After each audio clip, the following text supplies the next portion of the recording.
you, Attorney General Garland, for being here with us today. Thank you for sitting through all of this.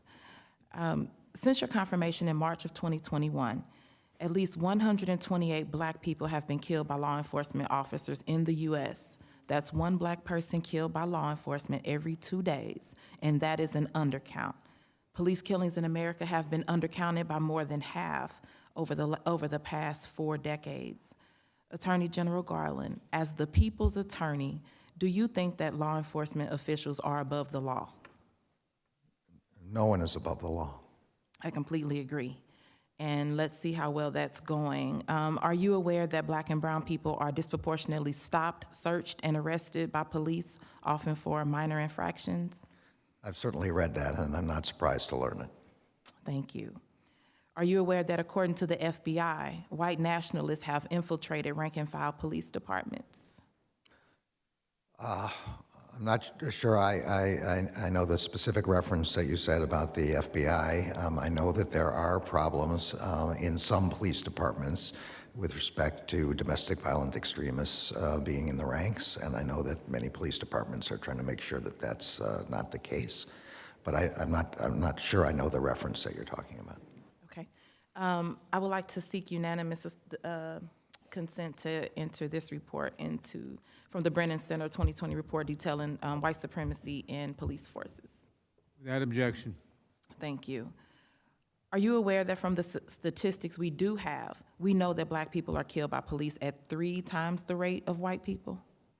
Again, I don't know the actual statistic, but I wouldn't be surprised if that were the case, and I'm happy to accept, your representation. Thank you. Again, I ask to seek unanimous consent to introduce a Harvard School of Public Health report on fatal police encounters into the record. Without objection. Thank you. In light of these realities, do you believe that systemic racism exists in law enforcement agencies? So I think racism exists in a number of areas of our society, and the purpose, for example, of these pattern or practice investigations that we do is to make sure that there is not a pattern or practice of unconstitutional policing. That's the job of the Civil Rights Division, to look at these matters, to take into account complaints in this area and to investigate them. The department requested $1 billion in federal funding for law enforcement agencies in fiscal year 2022, an increase from last year. We are rewarding police departments rather than holding them accountable for racist practices. The department has a powerful tool at its disposal. Title VI of the Civil Rights Act mandates that recipients of federal funds do not discriminate, and it makes clear that if they do, they are ineligible for federal funding. I am happy to see that the department is undergoing a 90-day review of Title VI. Given the structural racism in law enforcement agencies that you have acknowledged, will you commit today to withholding funds to law enforcement agencies that discriminate in violation of Title VI? So as you correctly point out, our Associate Attorney General and Deputy Attorney General are doing a review of Title VI and how it should be applied to our grants.